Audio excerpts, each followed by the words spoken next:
কিয়ামতের দিন সর্বপ্রথম যাদের বিচার আল্লাহ সুবহানাহু ওয়া তাআলা করবেন তারা হলেন শহীদ। এরপর তারা হলেন মুআল্লিম, শিক্ষক, কোরআনের শিক্ষক, আলেম, যাই বলি না কেন। এরপর তারা হলেন দানবীর, প্রচুর দান করছে দুনিয়াতে এমন ব্যক্তি। তো এমন ব্যক্তিগুলাকেও আল্লাহ সুবহানাহু ওয়া তাআলা কিয়ামতের দিন জাহান্নামে দিবে।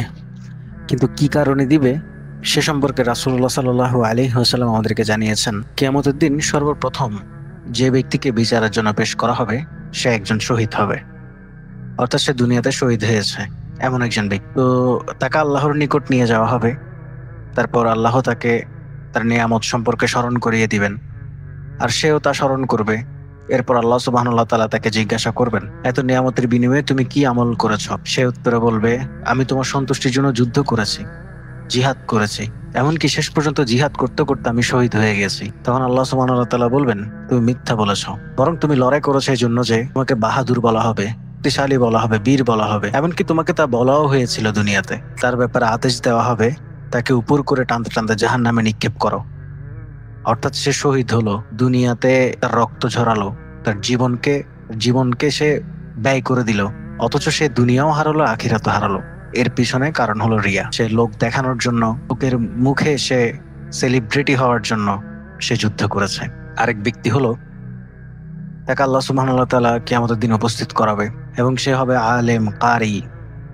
সে প্রচুর দিন সম্পর্কে জানে, সে খুব সুন্দর কোরআন তেলাওয়াত করতে পারে, তার কোরআন শোনার জন্য মানুষ অধীর অপেক্ষায় বসে থাকতো, তার আলোচনা শোনার জন্য মানুষ অধীর অপেক্ষায় বসে থাকতো, এমন একজন ব্যক্তি।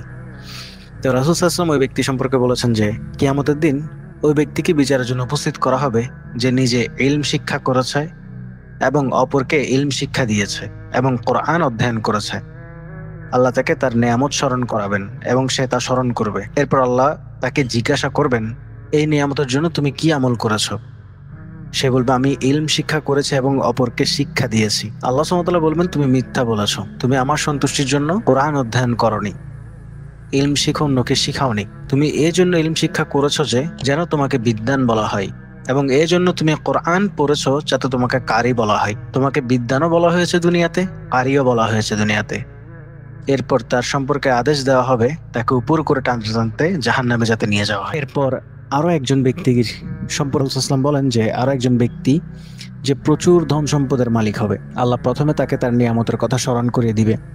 সে দুনিয়াতে অনেক দান করছে আল্লাহর রাস্তায়, আল্লাহ সুবহানাহু ওয়া তাআলা তাকে যা সম্পদ দিয়েছে আল্লাহর রাস্তায় দান করছে দুনিয়াতে। এমন একজন ব্যক্তিকে আল্লাহ সুবহানাহু ওয়া তাআলা কিয়ামতের দিন ডাকবে, একে জিজ্ঞেস করবে, এইসব নিয়ামতের বিনিময়ে তুমি কি আমল করেছো?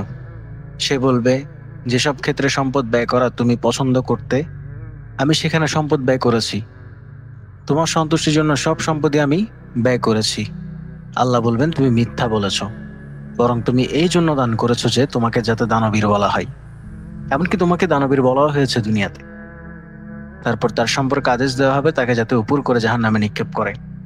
সুতরাং মুমিনের প্রতিটি কাজ হবে আল্লাহ সুবহানাহু ওয়া তাআলার জন্য।